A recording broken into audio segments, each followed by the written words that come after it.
an la ilaha illallah wa asyhadu anna Muhammadar Rasulullah, amma ba'du. Apa kabar sekalian? Alhamdulillah, ini pertemuan kedua ya bagi saya. Ketiga ya. Mudah-mudahan pertemuan ini Allah limpahkan keberkahan dan keridhaan. Amin. Rekan-rekan sekalian, tema kita adalah sesuai dengan informasi dari Kang Nurdin dari DPU, mau dibawa kemana diri ini ya. Di dalam Al-Quran surat At-Takwir, Allah bertanya, fa'aina tadhhabun, mau kemanakah kalian semua akan pergi. Jadi mau dibawa kemana diri kita, mau dibawa kemana perginya diri kita ini. Malah Allah kemudian bertanya. Nah, hari ini berarti kita akan sama-sama merenungi dan memuhasabahi diri kita. Sebetulnya diri kita ini akan hendak dibawa pergi kemana.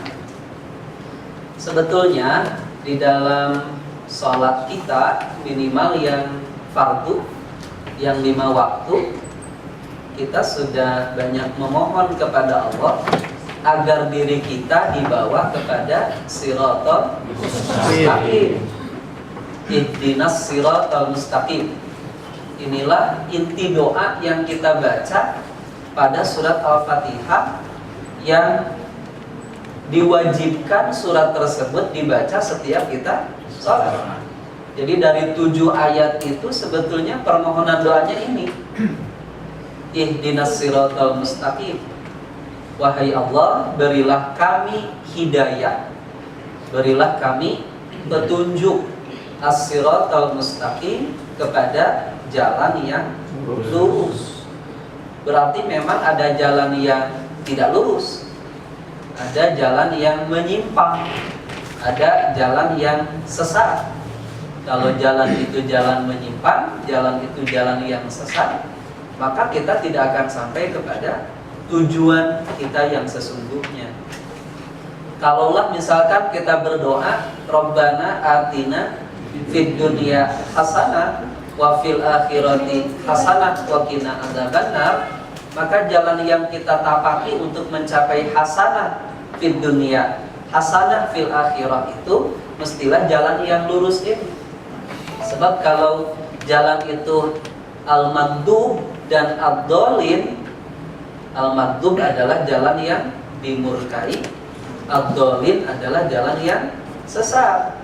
Maka kita berdoa pada surat ini adalah ihdinas siratal mustaqim, berilah kami kepada jalan yang lurus, jalan yang bisa menyampaikan kita, diri kita kepada hasanah fid dunya, hasanah di akhirat. Bahkan yang lebih menarik, doa yang tadi kita meminta 3 kan? Hasanah fid dunya, hasanah fil akhirah, wa qina adzabannar.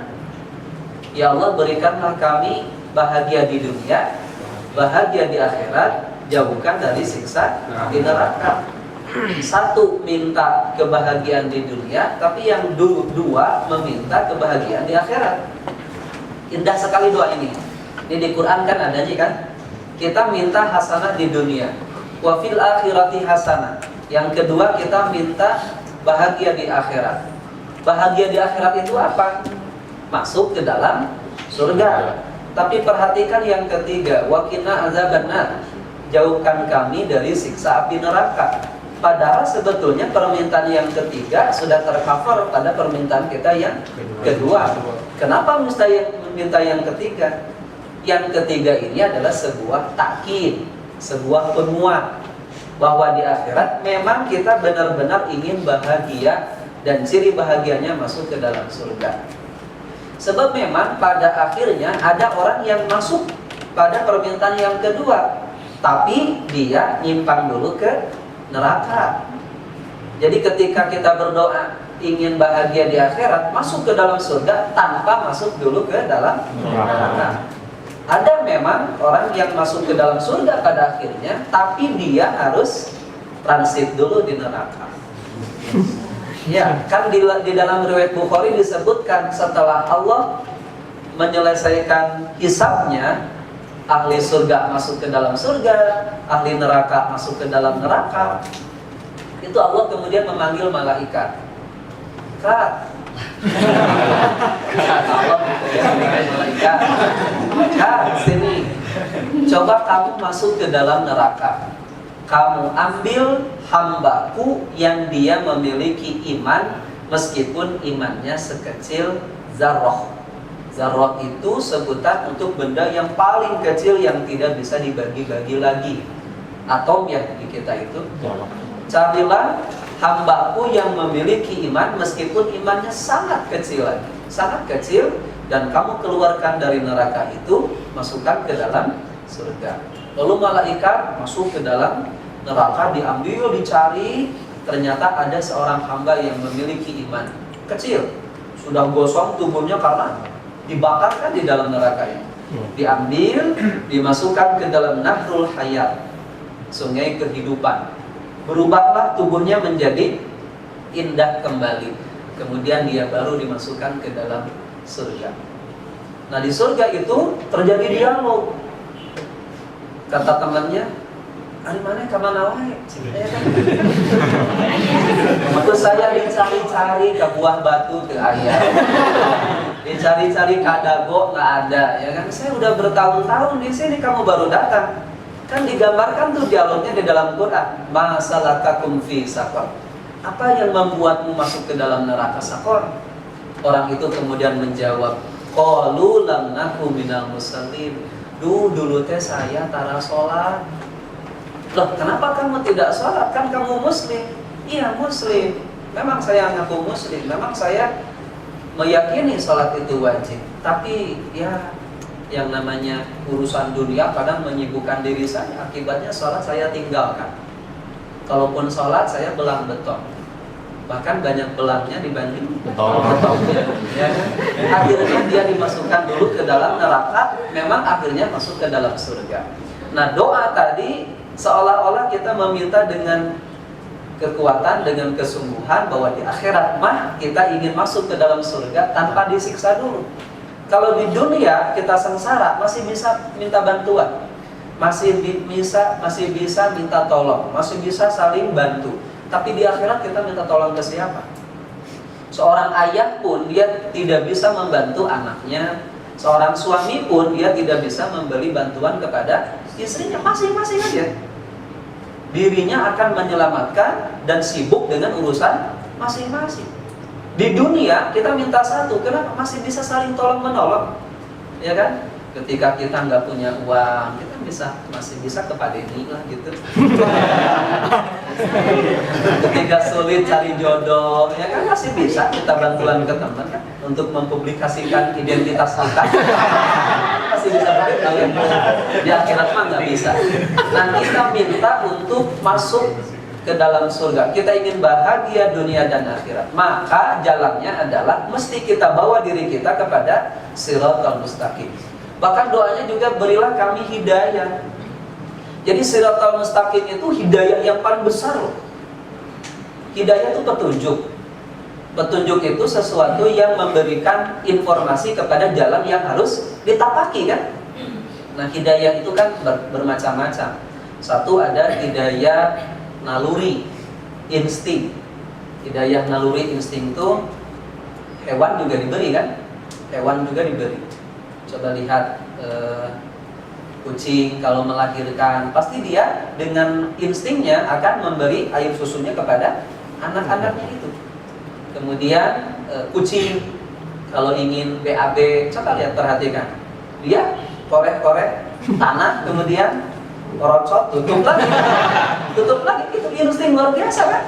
Ya. Tapi dari dulu ya begitulah petunjuk atau hidayah insting mah ya seperti itu.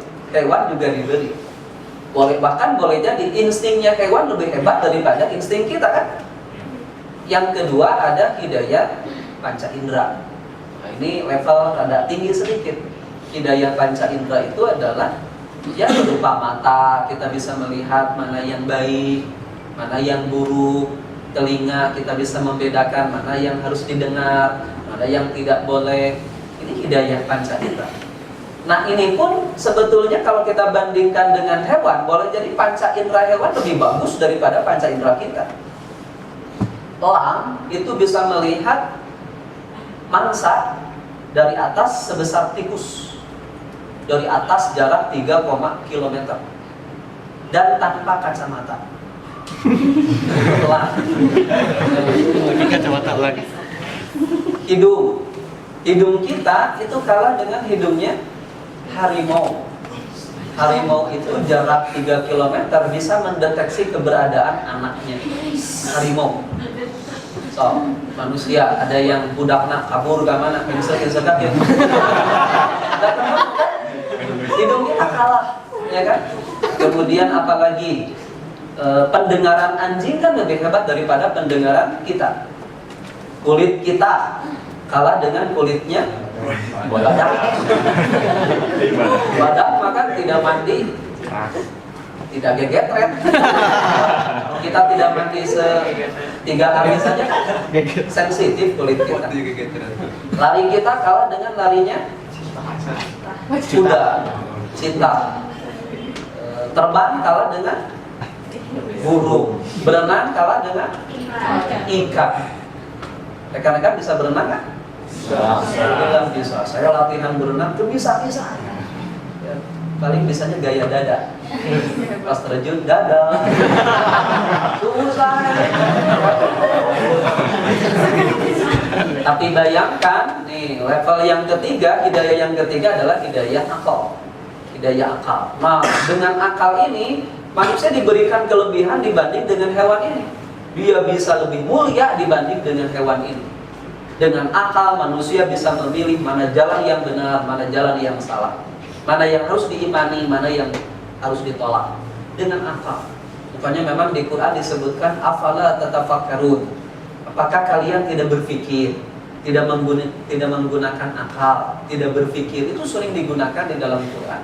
Artinya akal ini adalah potensi kita untuk bisa menemukan jalan yang benar.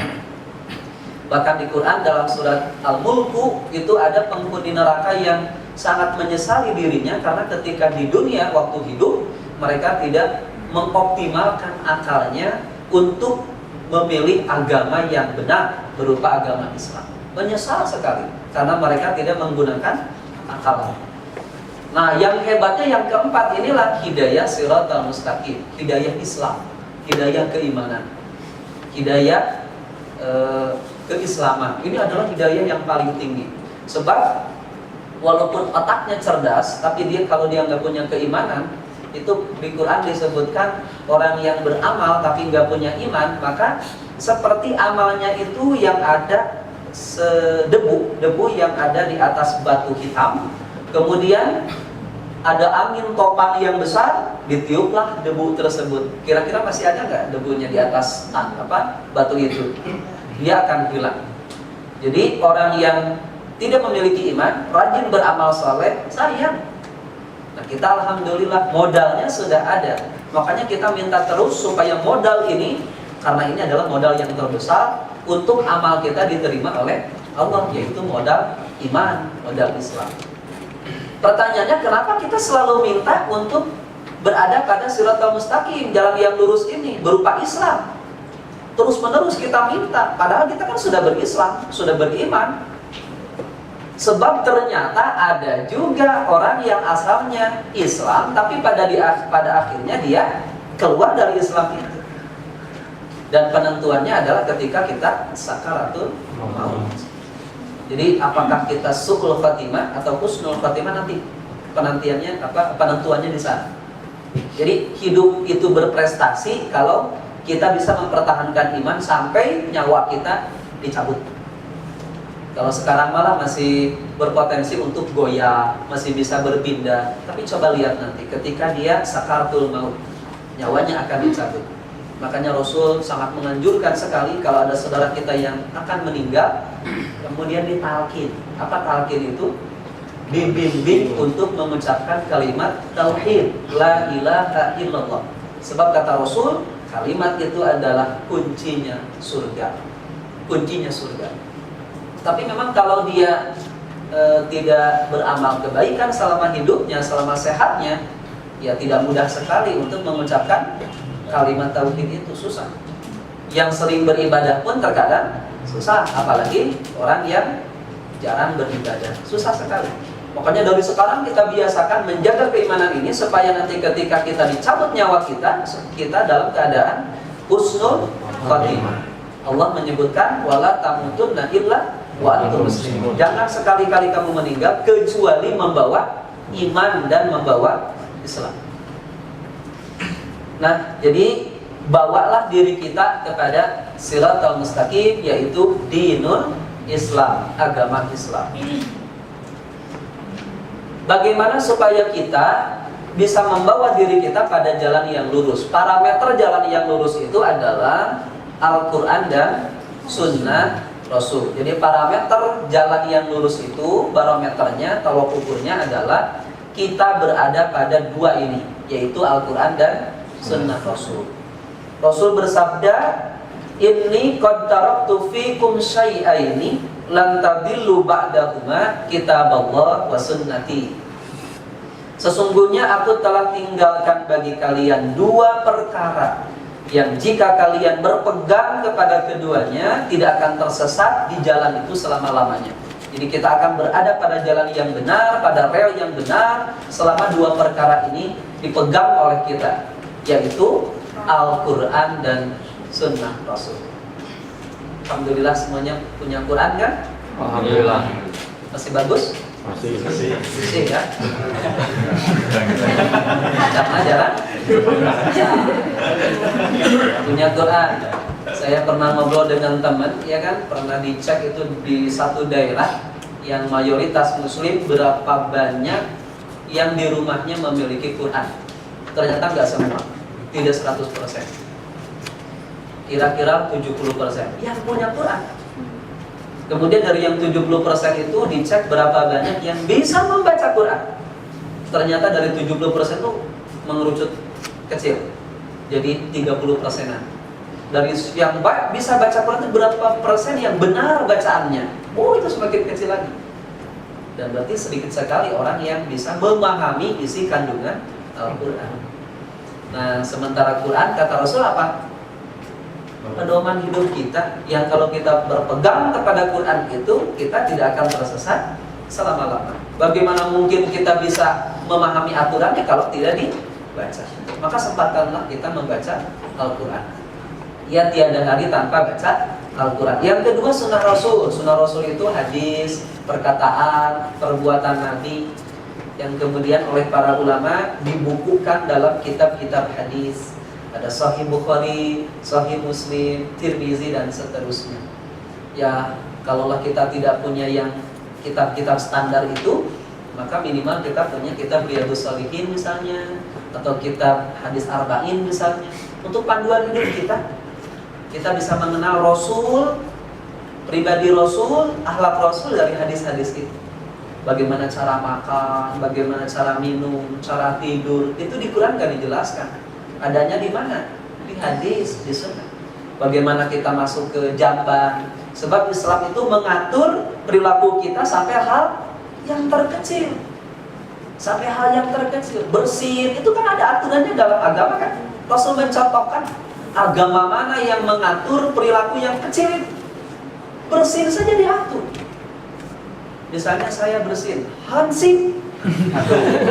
Saya mengucapkan apa? Alhamdulillah. Tuh kalimatnya aja udah alhamdulillah. Diajarkan alhamdulillah.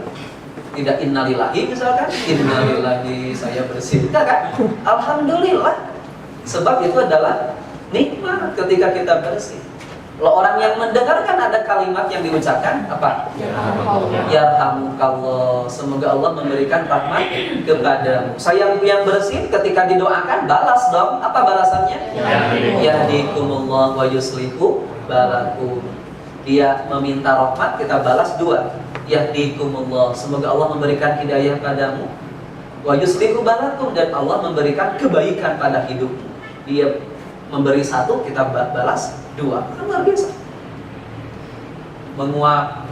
Ada nggak aturan dalam Islam itu? Ada. Kalau kita helai, menguap, apa yang dilakukan? Kata Rasul, jangan sampai bersuara. Sebab suara menguap itu adalah dari syaitan.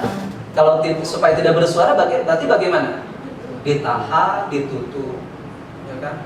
Nggak sampai terbuka 2 jengkal. Luar biasa. Menguap saja ada aturannya. Kalau kita bersuara, Pak Denny protes tidak? Tidak protes. Misalkan kita menguap bersuara, Pak Denny tidak akan protes. Tapi itu kesempatan beramal. Ketika kita menguap jadi pahala atau bablas saja pahala itu. Masuk WC, ya kan? Mau kaki kiri, kaki kanan. Pak Denny protes enggak? Enggak akan protes. Tapi saat itu malaikat akan mencatat, ya kan? Di mana kepatuhan kita. Mau kaki kanan, kaki kiri enggak masalah, ya kan? Pak Denny enggak rugi, tapi yang rugi siapa?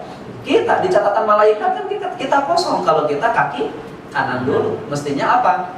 Kaki kiri dulu. Habis itu apa? Baru kaki kanan. Antum pakai ke kiri.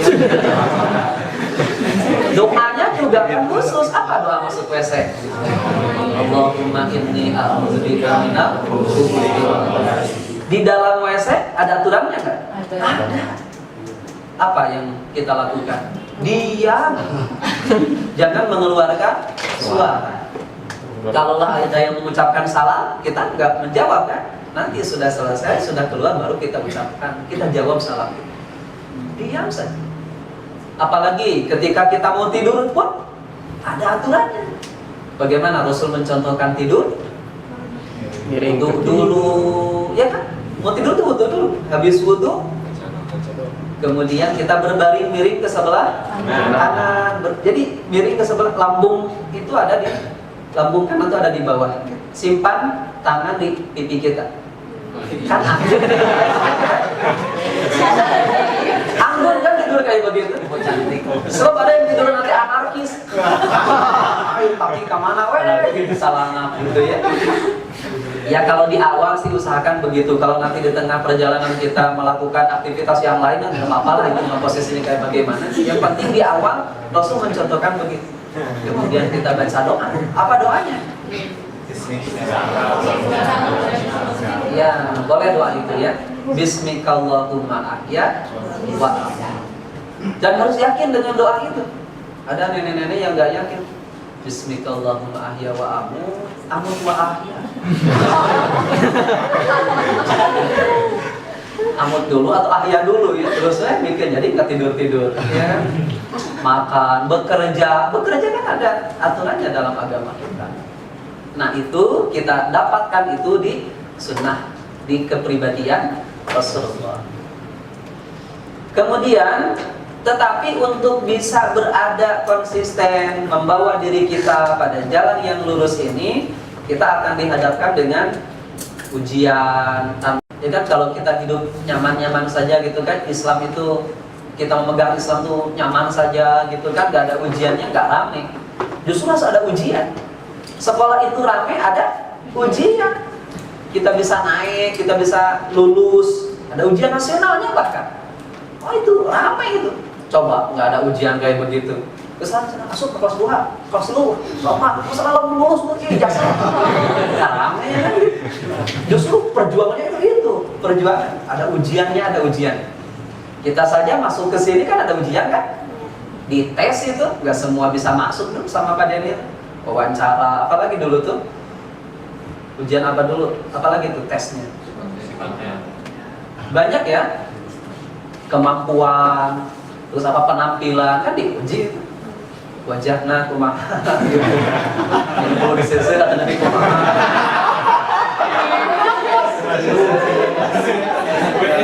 Apalagi kita ingin berada dalam track yang benar ini. Allah menyebutkan, apakah kamu mengira kamu akan masuk ke dalam surga tapi tanpa diuji? Kata Allah, apakah kamu mengira kamu itu disebut iman tanpa diuji? Diuji, ya kan? Coba zaman para sahabat dulu ujiannya berat untuk mempertahankan iman. Seorang sahabat bernama siapa? Bilal. Bilal itu bagaimana ujiannya? Disiksa, terlentang di padang pasir, panas kan? Itu padang pasir itu kan panas, tanpa baju, kemudian batu besar disimpan di sini, kemudian sambil dicambuk dan dimarah-marahin. Coba bayangkan, ayo keluar dari agama kamu yang baru itu. Apa yang dilakukan oleh Bilal? Ahad, Allah yang esa, terus gitu. Akhirnya dibebaskan oleh Abu Bakar As-Siddiq. Sumayyah, keluarga Sumayyah, ya kan? Sumayyah itu siapa? Seorang wanita syahidah pertama, hanya karena mengikuti ajaran Islam yang dibawa oleh Muhammad Sallallahu Alaihi Wasallam, itu sampai meninggal dengan cara, mohon maaf, ditombak dari kemaluannya. Tapi berani meninggalkan, mempertahankan imannya itu. Suaminya, bagaimana suaminya? Ditarik oleh 4 kuda kan? 1, 2, 3, 4, wah, kebanyakan sampai meninggal. Anaknya Amr juga disiksa. Alhamdulillah kita mempertahankan Islam nggak sampai begitu ya. Coba di jalan teh ditarik gitu tuh Mio jeung Panggil kan nggak ada.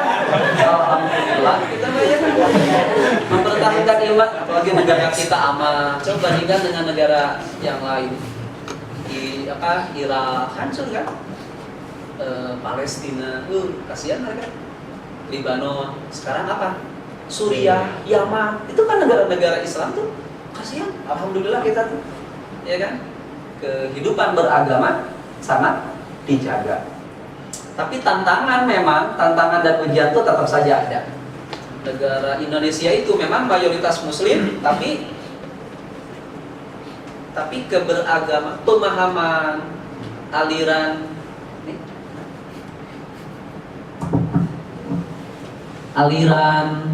sekarang kan lagi rame ya.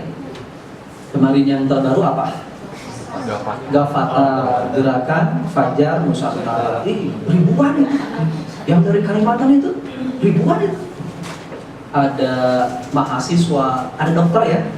Ada dokter, ada ibu rumah tangga yang meninggalkan suaminya sendirian aja di rumah itu, ya kan? Nggak bilang-bilang sama suaminya, pergi saja kemana. Ribuan. Ada yang sampai menjual rumahnya. Itu kan kenapa nggak berpikir gitu, ya kan? Yang biasa sholat ajaran itu malah kemudian tidak mewajibkan sholat, tidak mewajibkan saum. Itu kan turunan dari ajaran Ahmad Musaddiq itu. Siapa Ahmad Musaddiq? Yang dulu ngaku sebagai nabi itu. Dia menerima wahyu di Gunung Salak. Di Gunung Salak. Syahadatnya kan beda itu. Asyhadu an la ilaha illallah wa asyhadu anna Ahmad Musaddiq Rasulullah. Dulu kan begitu. Iya. Di Buah Batu juga ada dulu kan? Yang aku jadi nabi itu siapa? Cecep Solihin. Solihin coba.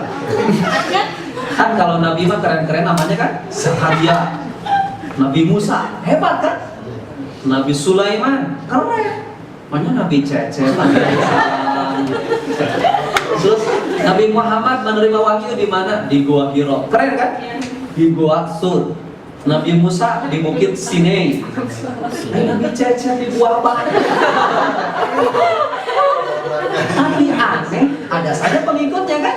Kan kemarin syahadatulah oleh MUI setempat. Ada saja pengikutnya yang mengaku sebagai juru selamat malaikat Jibril, Lia Aminuddin. Ada pengikutnya. Lia Eden, Lia Aminuddin. Dan ternyata MUI mendeteksi ada 114 aliran menyimpang di Jawa Barat. Itu yang terdeteksi, belum mungkin yang tidak terdeteksi.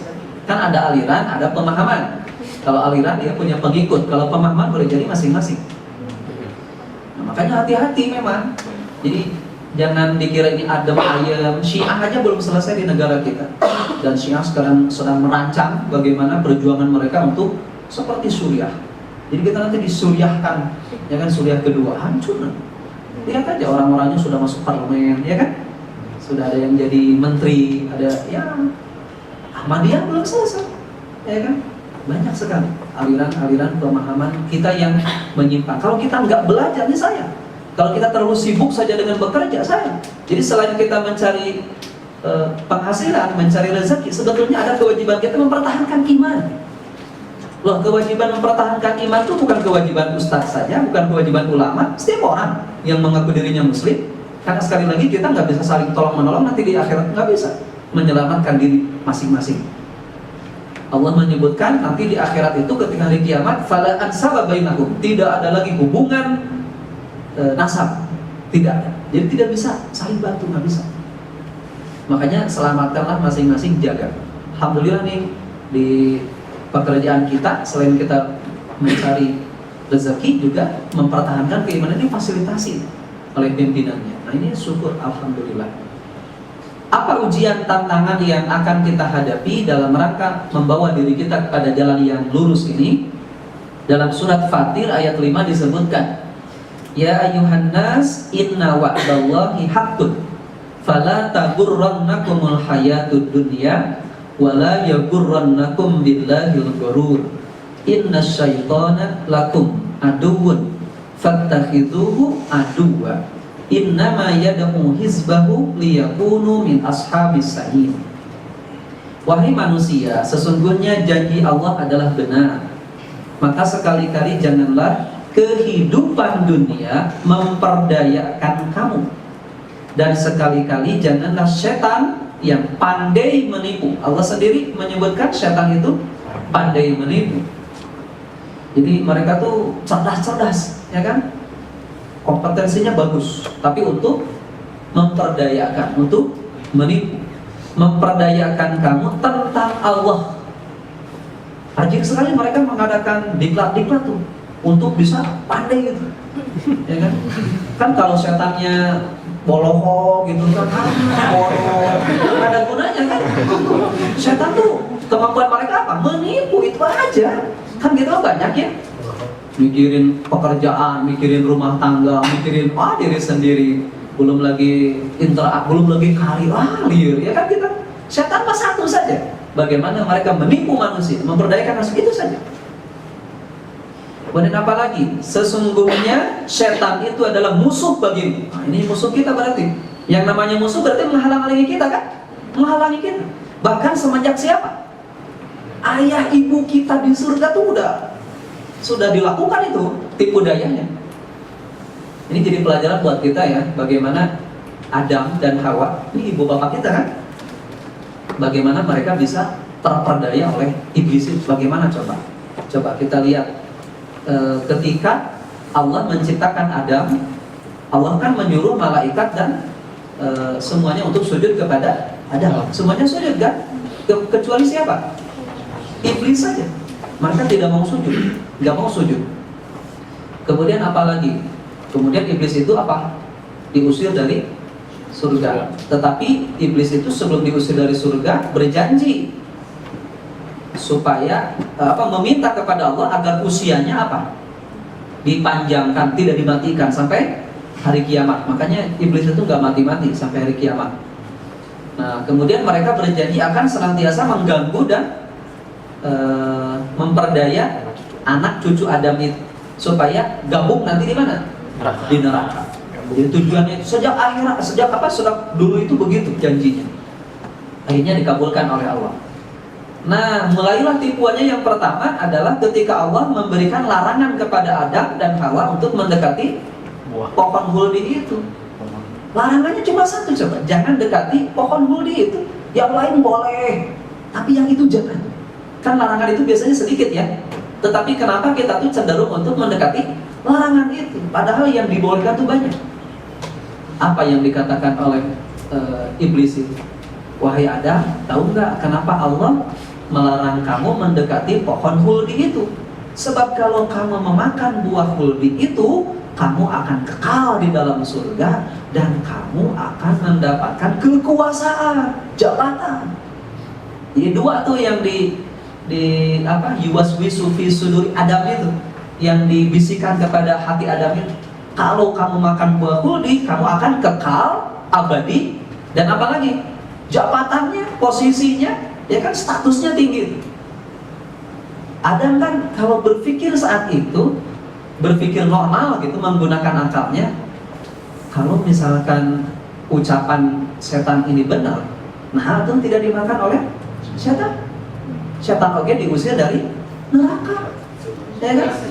Dari saya bilang apa barusan? Oh, salah dengar. Dari surga. Diusir dari surga. Bahkan dia meminta kepada Allah agar usianya dipanjangkan.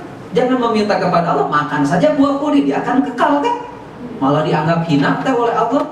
Kenapa tuh nggak makan? Makan saja cing banyak, ya kan? Sayang Adam saat itu tidak menggunakan akal pikirannya yang sehat. Ini pelajaran bagi kita ya. Jadi bahan evaluasi bagi kita. Kenapa Allah melarang, kemudian dibisikkan oleh setan? Mestinya kita menggunakan akal, ya kan?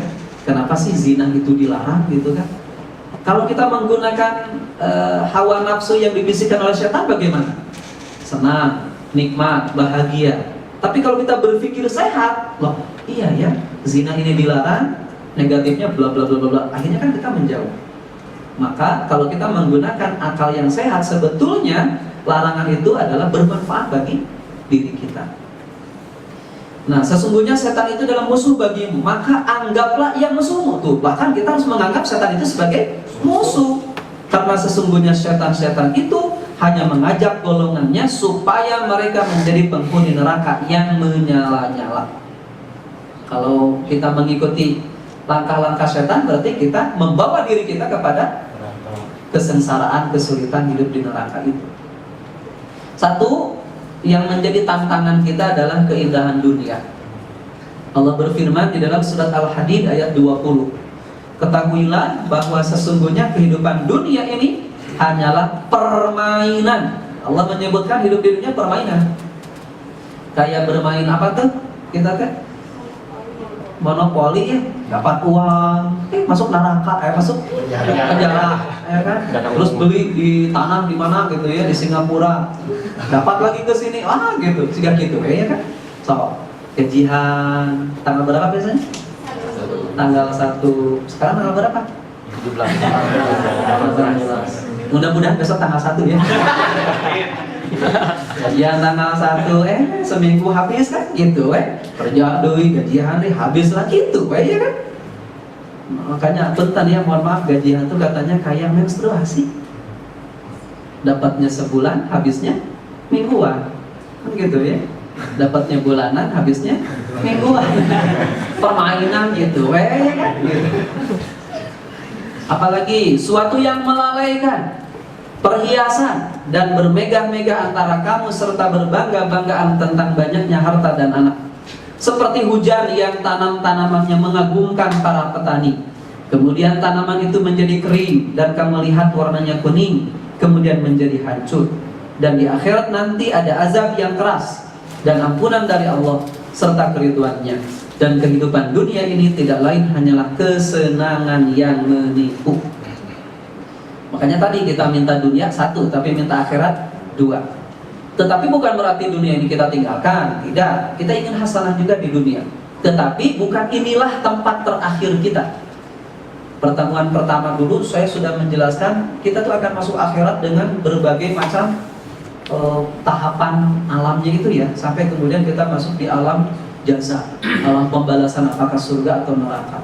Jadi kita masih akan berlanjut terus nih perjalanan. Bukan di sini. Bukan di sini. Nanti kalau kita mati, tubuh kita kan hancur tuh. Tubuh kita hancur, ruhnya kemana? Ke alam kubur itu, ke alam barzakh itu. Dialah yang akan menerima apakah nikmat atau siksa kubur itu. Tubuh ini mah hancur aja, ya kan? Jadi tubuh yang sekarang itu hanya wadah ketika kita di dunia saja. Jadi jangan bangga dengan tubuh yang bagus ketika di dunia, hancur nanti. Nah, ketika dibangkitkan baru Allah kasih tubuh yang baru. Jadi bukan tubuh ini nih, nanti Allah kasih tubuh yang baru. Apakah dia bahagia atau sengsara, nanti bisa terlihat dari tubuhnya itu, dari penampilannya, ya kan, dari wajahnya yang berseri-seri atau wajahnya yang pesimis. Nanti ketika kita dibangkitkan, ini tubuh ini mah nanti kita akan tinggalkan, ya kan.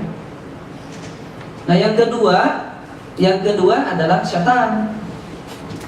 Lihat program setan ini di surat Al-A'raf ayat 16-17.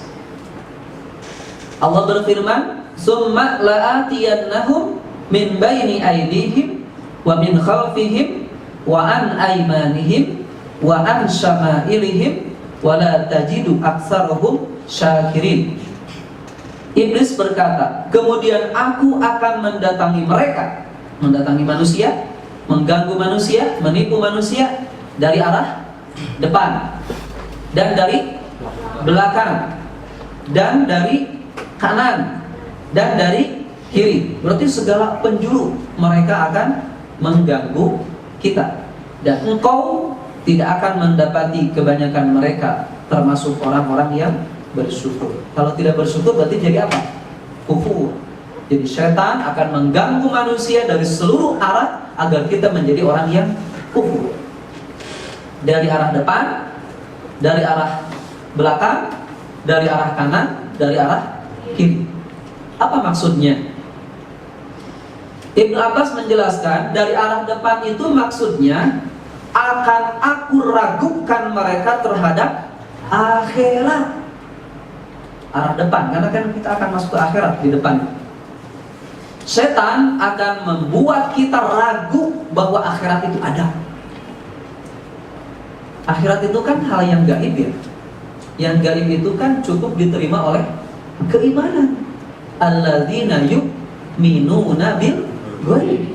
Orang bertakwa itu beriman kepada yang gaib, percaya saja. Ini ujiannya memang begitu. Yang gaib itu tidak bisa terdeteksi oleh panca indera. Itu ujiannya begitu. Coba kalau misalkan Akang Teteh yakin nggak saya bicara pakai mic, pakai pengeras suara, yakin nggak? Yakin. Kenapa? Terlihat pengeras suaranya, mic-nya terlihat. Tapi kalau begini, yakin nggak bahwa di kanan saya ada jin? Di kiri saya ada jin. Yakin nggak?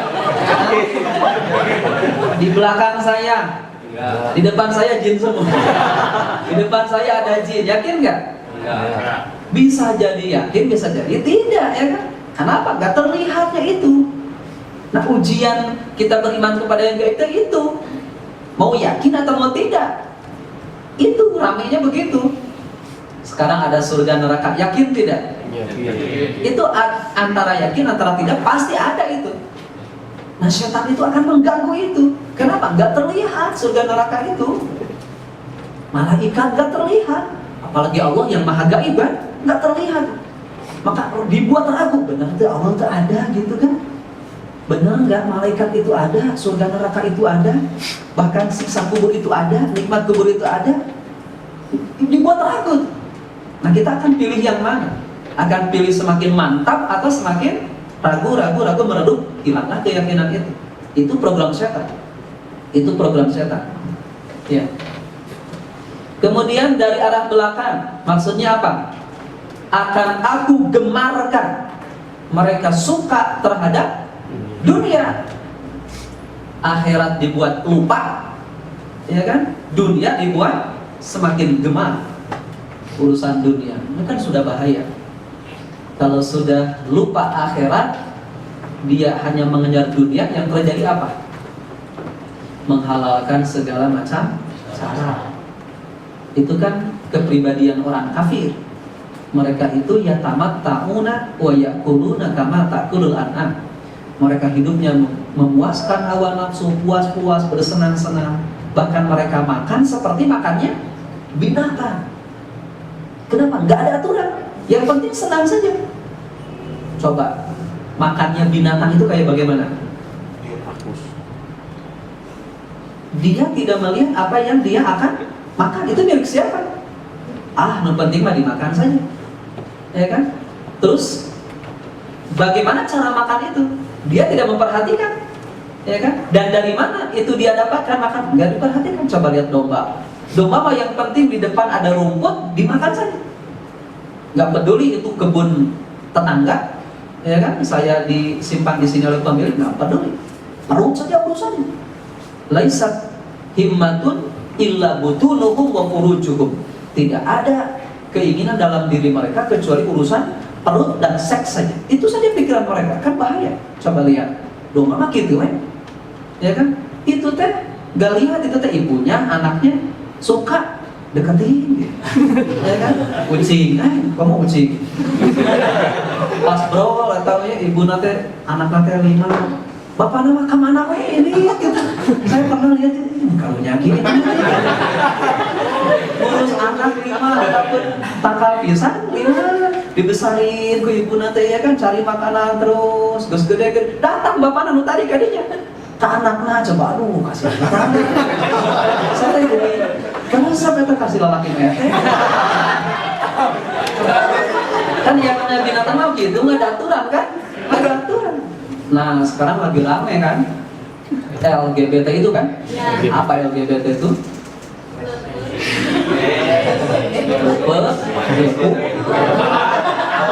Tahu makanan apa? Lesbian, gay, biseksual, trans, Jakarta, transgender ya. Ini kan semuanya mengacu kepada menyukai sesama jenis. Lesbian suka pada sesama wanita ya. Kalau gay laki-laki kepada laki-laki. Biseksual kamana we. Laki hayu. Awe hayu. Itu masalah itu. Multi lah saya mah.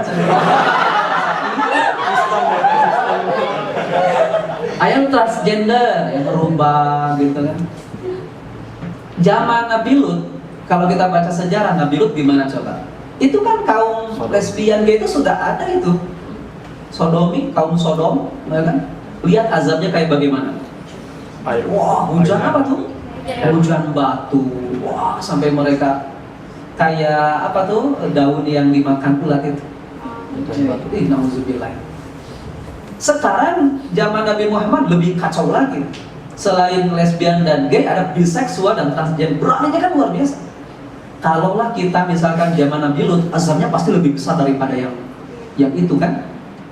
Alhamdulillah kita zaman Nabi Muhammad yang azabnya ditangguhkan supaya kita bertobat. Dan ternyata yang jadi aneh itu bukan bertobat, malah semakin menjadi. Zaman Nabi sekarang kan lebih berani kan, ada yang menikah sama jenis, menikahnya punya buku tuh di Bali itu kemarin seperti hajatan biasa aja, ada undangan, ada tamu, berani sekali. Dulu orang yang memiliki penyakit itu kan penyakit ya, orang yang memiliki penyakit kayak begitu malu itu, yang suka laki pada lelaki itu malu itu. Kenapa? Penyimpangan itu, penyakit yang harus diobati. Wanita suka sama wanita itu malu itu. Ya, sekarang terang-terangan bahkan ingin dilegalkan dalam sebuah undang-undang karena di 22 negara kan sudah dibolehkan. Terakhir kemarin di Amerika kan, akhir 2015. Sekarang mereka ingin di 2016 di Indonesia. Kebayang gitu? Azab Allah nggak kebayang gitu. Minimal penyakit yang akan ada kan minimal satu penyakit HIV dan AIDS itu lebih katanya lesbian dan gay itu penyakit rentan penyakit HIV-nya lebih tinggi daripada orang yang menyukai lawan jenis. Kalau menyukai lawan jenis kan kita bisa lewat nikah, itu kan tidak akan ada yang seperti itu. Kecuali yang suka zina itu kan berganti pasangan. Makanya zina diharamkan. Nah, ini penyakit kanker anal. Kan lewat anus biasanya begitu kan? Itu kanker. Atau kanker mulut. Kan lewat oral biasanya. Wah, nauzubillah. Maka bagaimana kebayang tuh penyakit-penyakit generasi kita ke depan ya kan? Kalau misalkan ini dilegalkan. Yang kedua, penyakit apa? Penyakit tindakan kriminal akan semakin menjadi tindakan kriminal. Kasus kemarin kan siapa? Wayan Mirna Salihin itu kan ada indikasi ke sana ya. Ketika tahu Mirna itu menikah, dia kan pulang dari Australia itu. Wah, langsung diajak ngopi ya kan? Langsung aja diracun. Makanya jangan pernah ngopi di sana lah. Saya sianida. Siapa lagi? Rian itu kok sampai memutilasi pasangannya kan? Dimutilasi kan? Kang Rian, mohon maaf ya. Robot gedek, ya kan? Itu kan anak-anak berapa puluhan tuh yang dia sodomi. Dan ternyata katanya yang pernah disodomi dulu dia berpotensi jadi pelaku di masa depannya. Jadi dulu pernah dibegitukan, jadi akan dendam pada yang lain. Kebayang itu, negara kita kemana ya kan? Nauzubillah. Kalau ini dilegalkan, luar biasa. Kenapa? Dunia yang penting mah suka, yang paling senang udah nikah saja. Ada dalam Islam kan ada aturannya. Pernikahan itu bukan hanya untuk melampiaskan hawa nafsu, tetapi jadi ibadah. Kita membangun keturunan. Kalau seperti itu kan nggak akan lahir keturunan. Kalau laki dengan laki, wah ayah keturunan. Jadi kalau mereka misalkan mereka dengan atas nama HAM, asasi manusia, justru ini membunuh HAM ini, membunuh generasi ini, sama dengan pembersihan etnis ini, iya kan? Justru kalau mereka mengatasnamakan HAM, justru ini adalah melanggar HAM. Manusia tuh layak untuk memiliki keturunan. Kalau begitu, akan ada keturunan. Jadi hati-hatilah. Ini bahkan Indonesia darurat LGBT, darurat sekali. Coba lihat di internet, wah, kalau kita nggak pandu nih diri kita minimal atau saudara kita yang terdekat, bahaya. Dunia, mereka gemar dengan dunia. Yang ketiga dari arah kanan, maksudnya apa? Akan aku samarkan mereka terhadap urusan agama, urusan kebaikan. Dibuat ragu, mau beramal baik saja ragu. Apa jantungnya? Gimana? Tuh dibuat ragu. Salat utamanya, kebelah dan kayak gaya deh. Salat mah tuh dibuat ragu. Dibuat nanti, gitu kan? Sedekah utamanya, kembalilah gitu, dibuat ragu. Ya kan, untuk berbuat baik dibuat ragu, dibuat samar, dibuat bingung. Tapi untuk urusan kejelekan dari arah kiri dibuat menarik. Untuk urusan keburukan dibuat menarik. Ya kan? Hal-hal yang bersifat buruk, hal-hal yang bersifat madarat banyak, malah dibuat semakin menarik. Zina dibuat menarik, dibungkus lewat Valentine, ya kan? Zina ya. Kan auzubillah. Itu ajaran dari mana kan sebetulnya, mesti tanggal 14 kepada orang yang siapa yang kita sukai. Itu dari mana ajarannya? Ini hati-hati. Zaman sekarang tuh kita ingin membawa diri kita benar, bersih di jalan lurus, tantangannya semakin hebat sekarang. Itu adalah dari setan. Dan ternyata setan itu bukan hanya dari kalangan jin saja kan, dari kalangan manusia. Setan itu kan sifat sebetulnya ya. Setan itu artinya apa? Setan itu berasal dari kata di setan. Syaitan itu berasal dari kata syatona, artinya yang menipu, yang menyimpang, yang menyalahi.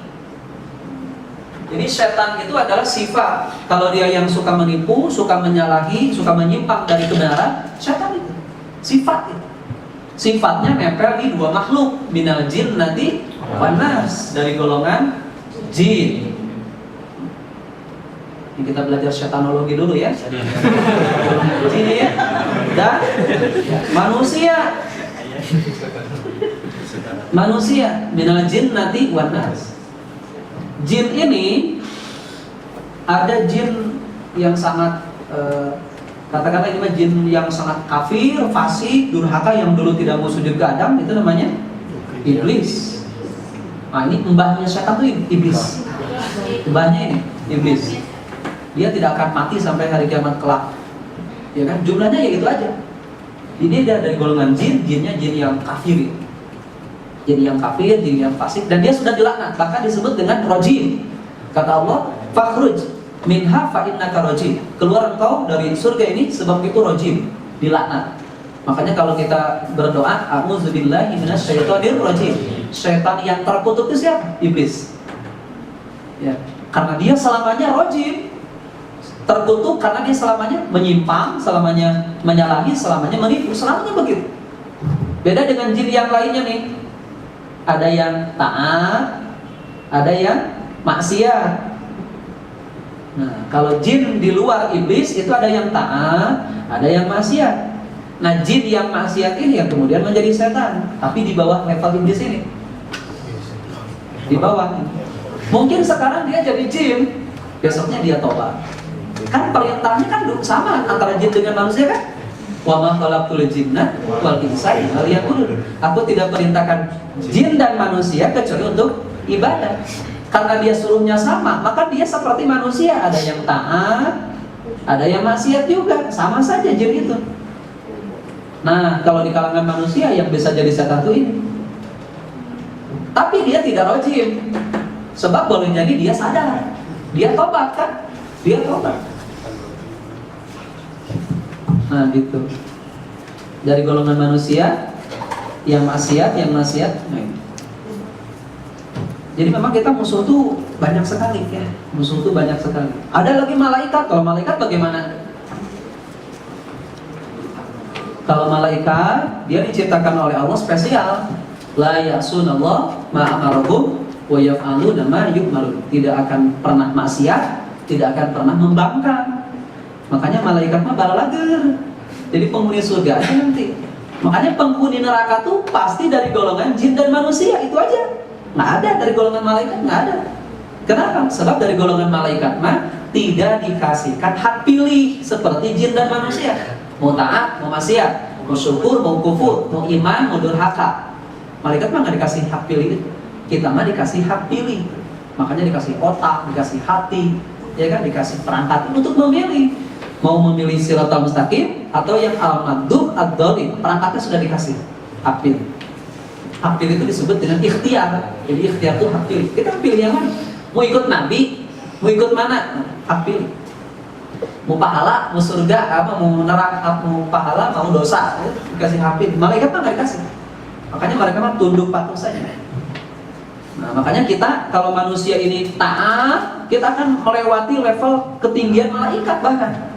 Tapi kalau kita maksiatnya sangat hebat, kita akan turun derajat kita, bahkan melewati derajatnya binatang, semakin hina dibanding dengan. Jadi pilihannya mau hina di bawah binatang atau lebih mulia, bahkan melewati level malaikat. Nah, perangkatnya sudah dikasih, petunjuknya sudah dikasih, Al-Quran dan hadis. Nabinya sudah diturunkan, sudah diutus, ya kan? Para ulama pewarisnya masih ada, sok mau pilih yang mana. Nah, itu sebagai renungan bagi kita. Kita mau pilih yang mana, mau dibawa diri kita kemana. Perangkatnya sudah dikasih oleh Allah, semuanya sudah dikasih. Jadi kalau nanti di akhirat kita ditanya oleh Allah, atau misalkan masuk neraka, jangan salahkan Allah, ya kan?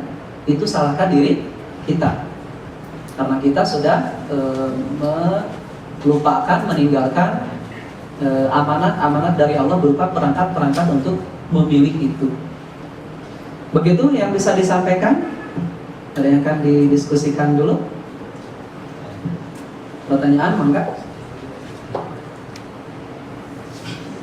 Mangga?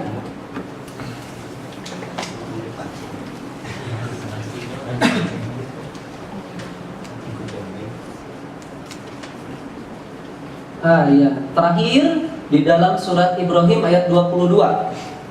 Ternyata setan itu nanti cuci tangan atas perbuatannya.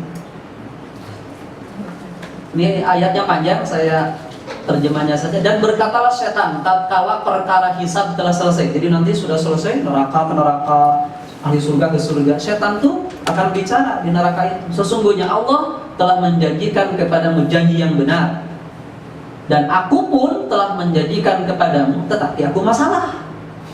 Jadi setan itu gitu. Allah teh benar, saya masalah. Sekali-kali tidak ada kepuasan bagiku terhadapmu. Saya mah mampu sebetulnya ngagoda kamu teh, melainkan sekedar aku menyeru kamu, lalu kamu mematuhi seruanku itu. Nah, itu makanya jangan nuturkan saya gitu.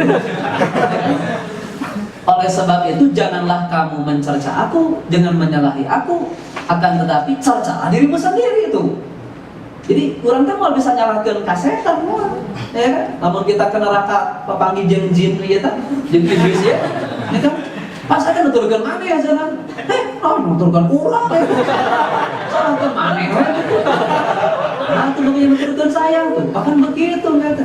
Di akhirat sekali-kali tidak dapat menolongmu, dan kamu pun sekali-kali tidak dapat menolongku, tuh kan? Sesungguhnya aku tidak membenarkan perbuatanmu, mempersekutukan aku dengan Allah sejak dulu tuh. Jadi setan sendiri mengakui itu teh salah, itu teh, ya kan? Sesungguhnya orang-orang yang zalim itu mendapatkan siksaan yang pedih. Nah gitu, jadi jangan sampai kemudian kita membawa diri kita mengikuti langkah-langkah syaitan. Ya, ada pertanyaan?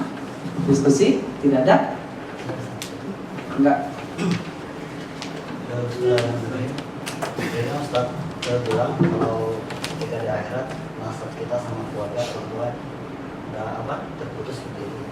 Apakah itu artinya kita tidak bisa berdoa agar kita dikumpulkan dengan keluarga kita di surga? Iya. Iya. Tadi kita sebutkan bahwa nanti di hari kiamat itu kita nggak berlaku lagi keturunan itu. Seorang ayah nggak akan dia mengakui diri sebagai ayah, sibuk aja dirinya masing-masing. Jangankan ketika kiamat lah, ketika gempa bumi aja misalkan ya, di kita sebentar, kita panik kan? Kita panik, nggak melihat di depan ada Pak Denny ya kan, atasan kita siapa? Bukan kurang yang keluar kan yang salah. Kalau ada Pak Denny itu burung gitu, juga tergempa gitu. Pak Denny mati paling nggak? Masing-masing saja. Masih ingat waktu kemarin kan di Bandung yang gempa itu, saya lagi ngajar itu, lagi ngajar santri, ngajar Quran. Pas gempa kayak begitu, langsung pasti sedap di depan. Saya tinggal di santri enam, saya tinggal di sana. Tapi pas di luar seserian. Kejadian kemarin itu gitu. Jadi jangankan ketika kan bisa dibayangkan kiamat nanti kan gunung berterbangan seperti apa? Apas, bulu-bulu, kemudian apa lagi? Langit terbelah ya kan? Kemudian apa lagi? Air laut meluber ke tsunami itu kan, ke daratan, digoncang dengan goncangan yang hebat, itu kan begitu, panik saja. Jadi nggak ada lagi istilah guru dengan murid, kemudian orang tua dengan anak, udah lepas kayak gitu. Nah, sebelum kiamatlah kita bertekad, berjuang agar keluarga itu kumpul bareng-bareng di surga. Dan memang sebetulnya perintah masuk ke surga tuh dalam surat Az-Zukhruf itu diperintahkan kita bareng-bareng dengan keluarga. Kata Allah, udkhulul jannata antum wa azwajukum tuhbarun. Masuklah kalian ke dalam surga dengan pasanganmu itu. Dengan pasangan, istrinya dengan suaminya, ataupun sebaliknya dengan anak-anaknya. Ku anfusakum wa ahlikum nar, kan gitu. Selamatkan dirimu dan keluargamu dari neraka. Berarti kemana tuh? Ke surga bareng-bareng. Jadi target nih, kita bukan hanya soleh sendirian, gak boleh masuk surga sendirian, melupakan keluarga kita, bahwa mereka juga target di surga, kita bareng-bareng masuk surga. Karena perpisahan yang sesungguhnya adalah ketika kita masuk surga, yang lain ke neraka, pisah itu. Karena siksa di neraka itu kan luar biasa ya. Seringan-ringannya siksa neraka, kata Rasul bagaimana? Seperti orang yang diberikan sendal dari neraka, saking panasnya bagaimana? Sampai mendidihlah si kepalanya itu. Itu adalah siksaan yang paling ringan. Gak kebayang bagaimana siksaan yang paling berat. Jadi tentu saja ketika di dunia yang sekarang yang lagi normal seperti ini, kita saling bantu, saling perhatikan. Kejadian kemarin gafat itu karena kita terlalu sibuk dengan dunia, dengan kerja, nggak ke monitor tuh keluarga. Seorang suami yang dari Sumedang terus sibuk dengan bekerja, istrinya kamana we, ikut kajian naon, tersembunyi, kabur gitu. Anaknya yang mahasiswa tidak termonitor oleh orang tuanya, karena mungkin sibuk nih gitu. Makanya sesibuk apapun kita bekerja, lihat orang tua kita, ya kan? Mereka yang sudah tua renta itu minimal mereka husnul khotimah atas perantara kita, ya kan?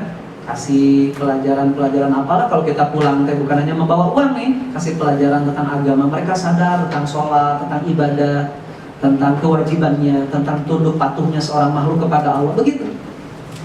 Jadi dimonitor, ya kan? Apalagi sekali lagi zaman sekarang zaman yang lebih hebat tantangannya dibanding zaman dulu kita kan, lebih hebat. Ya, jadi selamatkanlah generasi kita ke depan, agar mereka bisa memegang teguh Shiratal Mustaqim ini dengan apa? Dengan ilmu. Makanya kita bisa ngaji, bisa paham terhadap pelajaran-pelajaran agama. Dan anehnya sekarang sudah masuk pelajaran agama lagi. Kemarin kan di Padang itu pelajaran PAI, nama-nama Nabi Muhammad itu disimpan nomor 13. Dan nomor 25 siapa? Nabi Isa. Itu di Padang kelas 5, PAI kelas 5 ditarik kembali. Ini teh sengaja atau tidak disengaja? Masanya gitu ya, seorang penulis sampai lupa Muhammad disimpan nomor 25, masa gitu? Cuma Muhammad aja urutannya nomor 13. Kemarin ketika tahun baru trompetnya apa? Sampul Al-Quran. Ini kesengajaan atau tidak disengaja? Atau tidak ada lagi kertas? Kesusahan mencari kertas sampai cover Quran, cover depak lagi, cover Quran depak yang hijau gitu, maknya banyak gitu, ya kan? Ini tuh musuh-musuh Islam tuh sekarang tuh lagi apa ya? Melihat nih umat Islam tuh masih punya iman tidak? Jadi kita tuh diuji, dicoba dengan sesuatu yang kalau dihina seperti ini mereka masih melawan nggak? Masih punya hati nggak? Masih punya iman nggak? Ternyata alhamdulillah kan kemarin ada seorang kiai yang menemukan itu di sebuah supermarket ada cover Quran, akhirnya kan ditarik kembali. Coba lihat di Bandung, aman-aman tidak? Oh kalau aman berarti di Bandung mah udah sukses, ya kan gitu. Misalkan karikatur Muhammad, marah nggak umat Islam? Ya kan? Kemarin di Jerman kan sampai dilombakan kan, tubuhnya manusia, kepalanya babi, di atasnya pedang. Marah kan nih umat Islam? Kalau tidak marah, berarti itu sukses kita tuh, gitu. Kita tuh lagi diuji tuh keimanan kita, ya kan? Makanya tentu saja marahnya bukan harus berlaku anarkis ya. Minimal kita punya, nggak suka tuh, berarti alhamdulillah masih punya iman. Tapi kalau berarti cover Quran lah, cuma cover lah berarti. Nyokot tuh ya, itu cerita. Gimana tuh imannya ya? Oh, berarti kartun, gambar tuh. Kalau sudah begitu kan? Lah, lah. Kalau sudah begitu berarti kita sudah ogah dengan agama kita sendiri. Gitu ya. Kemarin bom apa tuh bom di Jakarta atas nama Islam coba. Akhirnya bagaimana? Islamophobia kan yang terjadi kan? Mereka semakin takut dengan istilah jihad. Gitu. Ada yang nanya, Ustaz itu jihad fisabilillah bukan? Kata saya itu bukan jihad di jalan Allah, itu jihad di jalan taklim. Di jalan taklim. Nah, ada kasihannya seorang supir yang tertembak itu kan, anaknya masih kecil, istrinya jadi janda, tulang punggung. Dan jihad mah tong dinu kieu atuh ya kan, tulah ka mana ka Suriah ya kan. Jadi tidak, nyawa tuh berharga sekali, nanti kalau kita mati jadi syahid. Tapi bagaimana? Itu karena pemahaman yang keliru kan bisa begitu. Ada lagi? Iya kan? Manusia kan mempunyai pedoman Al-Quran dan Sunnah. Yang saya tanyakan, apakah jin ada pedomannya gitu? Tarik lagi. Iya. Kalau Ternyata ada nomor WA-nya. Ya sebetulnya jin juga itu mengikuti sesuai dengan nabi yang diutus.